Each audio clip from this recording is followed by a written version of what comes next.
ขอต้อนรับเข้าสู่ซ่องน้องพุทธสอนชาแนลวันนี้น้องกระพาทุกคนนั้นเข้ามาในเมืองเนาะและการที่เห็นด้านหลังเนาะนั่นคือประตูไซด์บอนนี้ก็ถือว่าเป็นจุดเช็คอินใหม่ของวัยรุ่นเวียงจันทร์และกันหลายๆคนเนาะนิยมพากันมาถ่ายรูปกับนี่เลยเนาะดอกคูณคันซิเวาไปแล้วเนาะปีหนึ่งพันกว่าบาทแต่เทื่อเดียวได้ก็คือช่วงนี้เลยเนาะช่วงใกล้จะฮอดปีใหม่ลาวหรือว่าวันสงกรานต์เนาะพี่น้องเนาะก็จะเริ่มวันที่14 15 16ในเดือน4เนาะจุดนี้ก็ถือว่าเป็นจุดสำคัญบอนหนึ่งเป็นแลนด์มาร์คจุดใหม่เนาะอยากให้ทุกคนได้ลองมาสัมผัสเบิ่งเนาะปะเดี๋ยวน้องจะพาไปเบิ่งบรรยากาศทางด้านหน้าเนาะแล้วก็ไปหาสาวๆทางด้านหน้ากับตื่มเนาะเพราะว่าเห็นหลายๆคนเขาจุ้มกันอยู่บอนเนาะเดี๋ยวไปเบิ่งกับตื่มมามุมนั้นเขาสิได้มุมถ่ายรูปงามๆเพิ่มเติมบอเนาะคันสิบาไปแล้วกะงามอีหลีเนาะทุกคนเนาะเบิ่งดอกคูณเนาะนอกจากจะเป็นความงดงามแล้วก็ยังเป็นความเป็นสิริมงคลของเราก็คือดอกคูณเนาะก็จะนิยมไปใส่ในแบบขันสมอกสมมาบอหรือว่าพิธีขึ้นเฮือนใหม่หรือว่าทางศาสนาต่างๆเนาะก็จะเห็นแบบใบยมใบย่อใบคูณเอียงประมาณนี้เนาะพี่น้องเนาะทางศาสนาเขาก็จะเห็นคุ้นตากันแล้วก็ใกล้ชอบปีใหม่แบบนี้เนาะดอกคูณบาทสะพางแบบมีการนิยมแบบเป็นสิทธิ์น้ำมนต์ส่งพระใส่ขันสมมาเนาะแล้วนำมาห้อยใส่ประตูบ้านหรือว่าห้อยใส่รถในช่วงปีใหม่ลาวหรือว่าวันกุศลสงกรานต์นี้บานงามๆแบบซี่ก็อดบ่ได้ที่จะมาถ่ายรูปดินเนาะและทางด้านหลังของน้องเนาะนอกจากดอกคูณจะงามแล้วยังมีสาวๆงามๆพร้อมเนาะเพิ่นมาถ่ายรูปกันเดี๋ยวเฮาไปฮู้จักกับน้องๆเพิ่นเลยดีกว่าเนาะว่าเป็นแนวใดได้รูปงามบ่แล้วก็มีมุมใดงามๆมาอัปเดตให้เอ้ยฮู้นำแน่เนาะเพราะว่าเฮาสิได้ไปตามรอยเพิ่นสบายดีขอถามน้องๆ2คนเนี่ยได้บ่ชื่อหยังแน่ชื่อเสียฮะชื่อเสียชื่อเสียแล้วเพิ่นเด๋ฮะชื่อเอียชื่อเอียมาโดดแล้วหวาหาก็มานี่หาก็มา โดยมาถ่ายจักเทื่อละเธอเดียวหาก็มาครั้งแรกบ่โดยเป็นจังไดมีมุมใดที่ถูกใจเด้ล่ะก็งามอยู่เห็นบ่ใส่ขอเบิ่งรูปดูเป็นแนวใดยังไม่ได้เบิ่งเด้อยังไม่ได้เบิ่งเทื่อเก็บอยู่มันบ่มากันจักคนมา2คนไก่บ่จากบ้านมานี่ก็บ่บ้านใดอยู่ก็อยู่ใกล้ๆนี่แหละอยู่ใกล้ๆนี่หว่าเป็นจังไดมาได้จักโมงเมื่อกี้9 โมงประมาณช่วง9 โมงแล้วเขามาสถานีได้ทางไหนเขาไปเห็นรูปจากไผหรือว่าเพจใดเห็นใน TikTok เห็นใน TikTok โดยก็เลยมาตามแม่นบ่โดยอันนี้เป็นเฟซเพิ่นเฟซผู้นี้บ่โดยแล้วผู้นี้เอียบ่โดยเฮียนอยู่ห้องใดแหละเฮียนม.6เฮียนอยู่ไส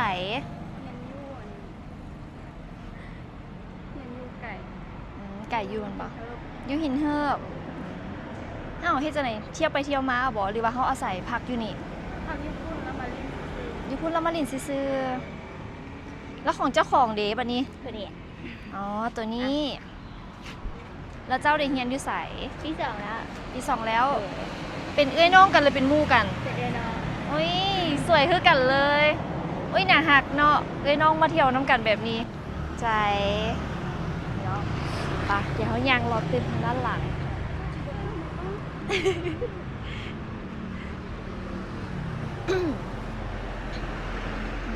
ตามหนทางเนาะก็จะเห็นดอกคูณพัน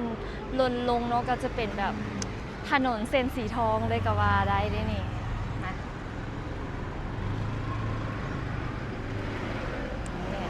ขนาดว่าไผ่ซิมาอย่าลืมจับพอบมานำเด้อน้องเห็นบางคนเขาจะเอาดอกหมอกดอกไม้มาถือมาจับน้ำเนาะหรือว่ามีไม้ซาวบ่พี่น้องต่อให้เอาดอกคูณมาจับได้บ่เฮาเข้าไปเด้อโอ้ย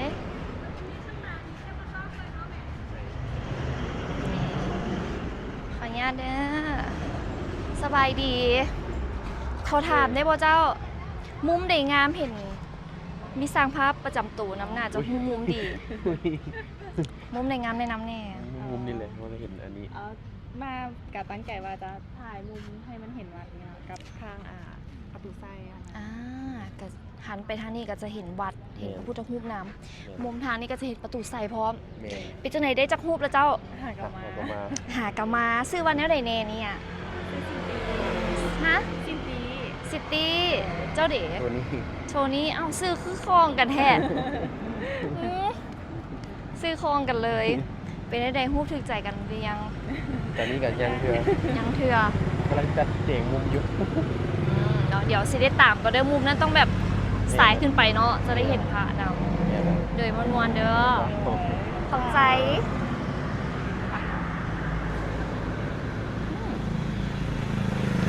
ส่วนเขาเองยังไม่ทันได้มุมเห็นประตูไซเลยเนาะพี่น้องเนาะหรือว่าทุกคนเห็นน้ำน้องบอกใครได้ว่าเส้นนี้เนาะแบบหนทางกว้างแน่แล้วรถก็จะแลนบ่ค่อยไวเนาะสามารถแบบถ่ายรูปอยู่นี่หรือว่า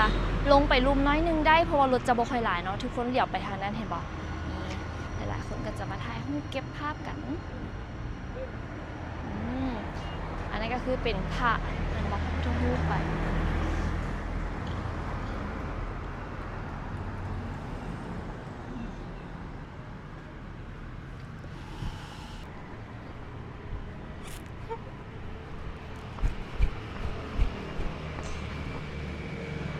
สู้แดดขนาดเลยมื้อนี้ประมาณ43องศาเนาะทุกคนถือว่าฮอตไว้ใส่เสื้อแขนยาวกับบ่ไหวอากาศเอาแฮงก็เลยว่านุ่งจังซี่ล่ะเก็บภาพไปได้หลายเติบก็สมใจแล้วแหละว่าปีนึงเพิ่นก็บานพร้อมกันเทื่อนึงอีกแล้วสิได้ภาพงามๆแบบนี้ปีละครั้งเด้อว่าด้วยซื้อดอกไม้เนาะบางพื้นที่ก็เอิ้นคือกันบางบอนก็เอิ้นบ่คือกันน้องเองละเอิ้นดอกคูณบ้านทุกคนเด้เอิ้นดอกหยังมามื้อนี้2ชั่วโมงได้ฮู้ไปปักหลายๆเลยทุกคนเดี๋ยวเฮามาเก็บเอามาคูณก่อนปึ๊บนี่อันนี้เป็นหมากมันพี่น้องเบิ่งทางในทุกคนเอิ้นคือกันบ่ต้นคูณบ่ต้นคูณหมากคูณบ่ช่วงสมโพธิพระสิเอาอันนี้แหละไปเคาะต้องสินะเสียงกังวานเลยเนาะก็ถือว่าเป็นไม้มงคลชนิดหนึ่งเลยเนาะพี่น้องเนาะต้นคูณดอกคูณหมากคูณเอาไว้เพิ่นขึ้นมาใหม่ปะเดี๋ยวเขาย่างข้ามทางไปทางนั่นกันเนาะตืด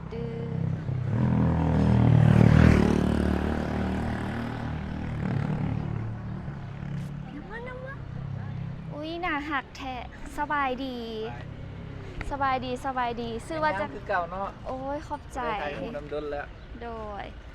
ซื้ออย่างนี้น้องสาวนี่ ซื้อสุ สาวสู้เป็นสร้างภาพให้เพื่อนบอกมือนี้ แมน โอ้ยมือนี้นุ่งสุดหนาหักมาขนาดเลยมีพร็อปมาพร้อมเป็นดอกไม้สดหอมตูมือนี้มักมุมใด อันก็มุมแถวนี้แต่ว่าคนอยากลายหน่อยนึงโดย แมนคนหลายก็เลยหนีไปทางนั้น แต่ว่าอยากฮ้อนน้อยนึงแต่กับมุมงามเพื่อกันหนาหักแบบซี่ขอสเปคได้บอ สเปกคนอัน น่าจะก็ได้บอ แม่อะไร แต่กล้ ก็ อง ได้ นี่แหละแต่คือแต่กล้องจับดอกไม้นี่แหละมันบอ แม่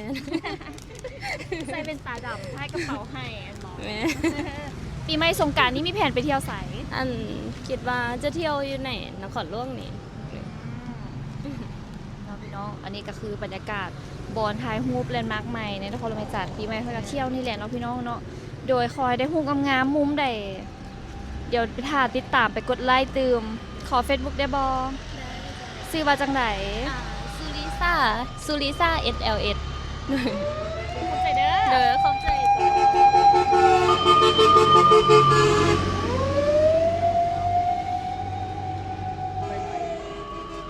ช่วงนี้อากาศร้อนอัคคีไฟก็แบบดุแฮง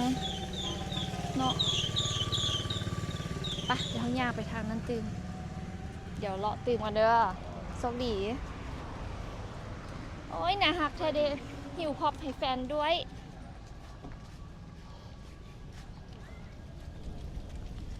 มาจอนมาหาผู้สาวพี่เขายังมาเริ่มหิวน้ำแล้วเว้ยป้าลงมาดอกคูณหล่นพุ่นนะป้างามขนาดเลยพุ่นนะหล่นเป็นพวงเลยป้าเถอะปกติเห็นแต่หิมะตกอันนี้มันดอกคูณตกไปเดี๋ยวข้ามทางไปฝั่งนั้นกันตืดแรงใส่รถเลยสบายดี โดย อ๋อน้องๆมีแต่ผู้สวยๆรอๆซื้อว่าจังไหนกันแน่เจ้าเอาพูดเลยดีเอาผู้ขี้อายก็เลย ซื้ออายี อันนี้ ซื้อพลา อันนี้เด็ อันนี้ซื้อสอน สิทัน มื้อนี้พากันมาให้อย่างแน่มื้อนี้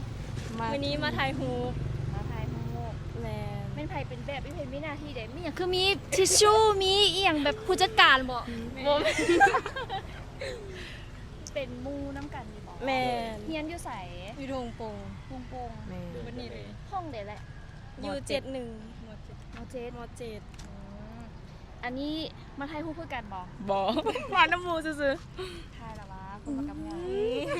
ขนาดบทชาดิบก็ยังสวยขนาดนี้แล้วเจ้าของดิเฮ็ดหน้าที่อย่างวันนี้ ๆถ่ายหูให้หมู ไทยฮู้ไปหมู่อันนี้เด้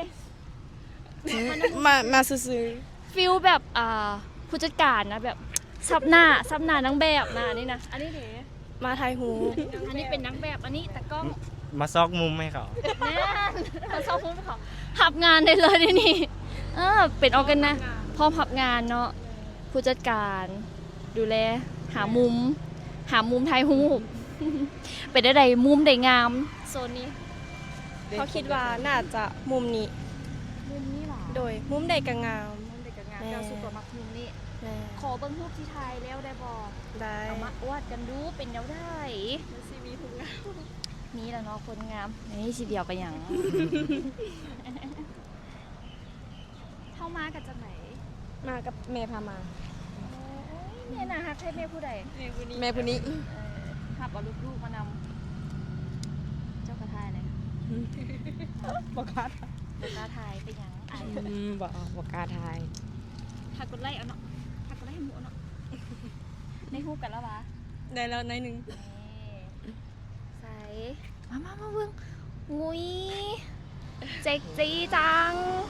สวยคันแบบอยากไปกดไลค์นี่ไปติดตามช่องใดได้เลย อยู่ Facebook พอลลาบริจาค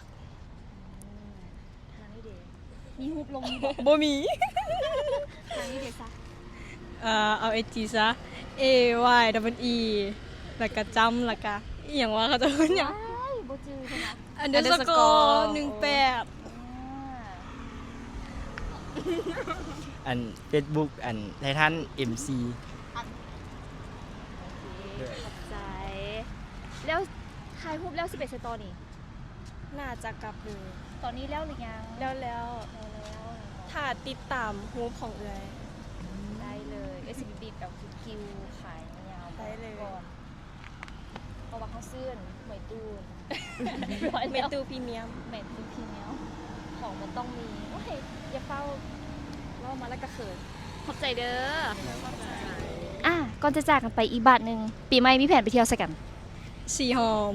สีหอม สีหอม สีหอม คันอยากเจอวัยรุ่นเวียงจันทน์เนาะคันหากว่ามาเที่ยวสปปลาวช่วงปีใหม่ปีสงกรานต์แบบนี้ไปเจอได้ที สีหอม เจอกันบูธเด็กเกาะ เอาบูธเลาะอย่างเดียว บ่ขอบูธรออย่างเดียว แม่ พอบที่ต้องเตรียมไปแม่นหยัง ปืนสีดน้ อืมและอีกอย่างอีกบอล ำธงกันน้ำใส่โทรศัพท์กับแป้ง แป้งเย็นล้นอากาศอากาศมันร้อนเดี๋ยวขอบใจได้หลายเด้อจ้าโอ้ยแต่แพงดิ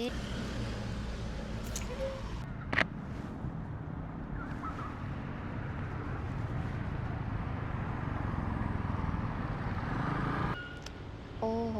ฮ้อนแหงพี่น้องเลยตอนนี้ก็เป็นช่วงเวลาตอนเที่ยงกันแล้วเนาะเดี๋ยวเขาจะไปเติมพลังกันก่อนเติมน้ำกันก่อนเนาะอยู่ใกล้ๆยางขามมาเส้นนั้น อันนี้ก็จะเป็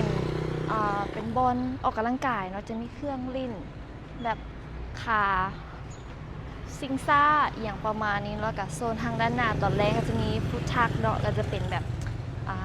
อาหารเป็นคาเฟ่ก็ถือว่ากะหลายอยู่เนาะแล้วก็อีกฝั่งหนึงข้ามไปเห็นล้อบักส้มเดี๋ยวเขาจะไปซอกกินนั้นกินบักส้มก็ต้องเพราะว่าอยากเติมพลังก่อน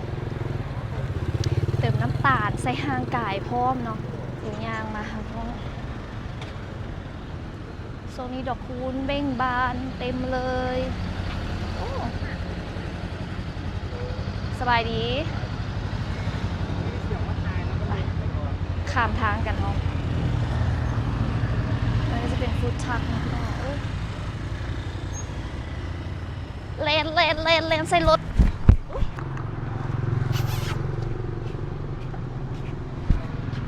บุกอาจับมาเจ้าบ่ แม่ จักเดือนละ4 เดือนอุ้ยแต่แพงเนาะ มักหยอกได้หมด ฮ้อนได้ขนาด ฮ้อนแหง โอเค สบายดีดิ โอ้ทุกอย่าง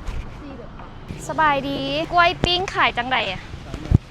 3 หน่วย 10,000สุกหมดแล้วอ่ะโดยเอาให้เฮาเนี่ย10,000ช่วงนี้คนมาเที่ยวหลายบ่ คนมาบ้านมันมาบ้านมัน มาบ้านเบิดแล้ว พอเขามาขายแต่วันเสาร์วันอาทิตย์อยู่ อืมสาวๆอะถ่ายรูปอยู่มุมนั้นบ่ได้มาซื้อปิ้งกล้วยซอยบ่ บ่ เขาย่างบ่ฮอดเนาะ ร้านพุทธศาสนา โดย เป็นตัวที่การพุทธศาสนาการคนที่ได้รูป ขอบใจเด้อ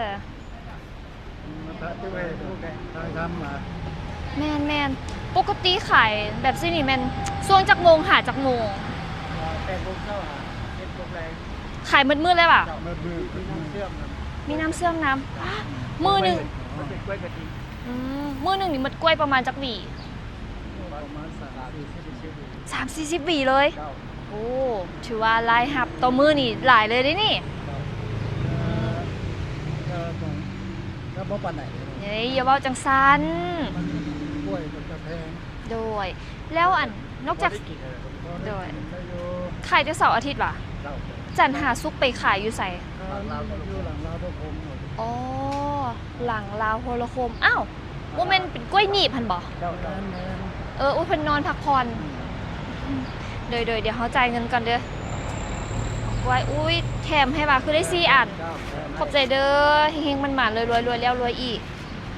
มากินปิ้งกล้วยก่อนเมื่อยเฮาละซอกอันซื้อน้ำอยู่จักเขาเจ้าขายน้ำกันอยู่ไส คุณทั้งหน้า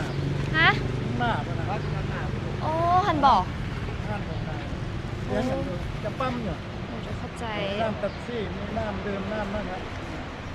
มีน้ำขายอยู่เนาะป้าบอกกล้วยเป็นบักใหญ่ๆนี่ แล้วก็อยู่นี่นะคักได้มันหอมเขาใส่ไฟอ่อนคอยปิ้ง เป็นเตาถ่านบอกที่เขาเอิ้นเตาขี้เถ้าเป็นเตาขี้เถ้านะพ่อเนาะนี่ พวกหน้า ขี้เถ้าปกหน้ามันจะแบบไฟหุ้มๆเนาะค่อยๆข้างค่อยๆปิ้งไป ไว้บนทอดหลัง อืม มุกเอา กล้วยเพิ่นก็นวยบักใหญ่ผู้ใดมาแวะถ่ายรูปหรือว่ามาเล่นประตูไซมากินปิ้งกล้วยเพิ่นปิ้งแบบโบราณมุกขี้เถ้าใส่ไฟอ่อนๆแซ่บหอมเลยพี่น้องแบบนี้ หรือว่าอยากกินหวานๆก็มีแต่ว่าตอนนี้แม่ค้าเพิ่นนั่นเพิ่นนอน ยังนอน เศร้าตลาดเด้อ ไปตลาดตั้งแต่3 โมงเช้า แล้วก็ไปยัดมันประมาณ โดยพี่น้องเดี๋ยวสิได้ขอตัวไปก่อนเด้ออุ๊ยซาลี่ขายจังไดเด้อ ทะเลบ้านเราที่ผ่า อันนี้เป็นซาลี่มาละ15,000เนาะพี่น้องเนาะเนี่ยผู้ใดมาเล่นประตูไซมาแวะถ่ายรูปได้เด้อแล้วก็มาแวะกินปิ้งกล้วยแซ่บๆเนาะแล้วก็ซื้อน้ำเย็นๆกินแถวนี้ก็มีห้างคาเฟ่หลายอยู่เดี๋ยวเฮาเองก็จะย่างไปซื้อน้ำอยู่ทางนี้เขาเจ้าก็เปิดแล้วเพิ่นบอกว่าบ่ได้เข้าในเมืองดุนก็บ่ฮู้เลยซั่นพี่น้องเอ้ยไปเดี๋ยวเฮาไปซอกกินน้ำกินกันตื่มแล้วก็ซื้อบักงอกบักนัดตื่มมื้อนี้ก็เก็บภาพบรรยากาศเนาะเป็นมุมเช็คอินใหม่ในนครหลวงเวียงจันทน์เนาะช่วงเดือน4นี้เนาะช่วงปีใหม่สงกรานต์เนาะพี่น้องเนาะก็ถือว่างดงามอีหลีเนาะพี่น้องเนาะก็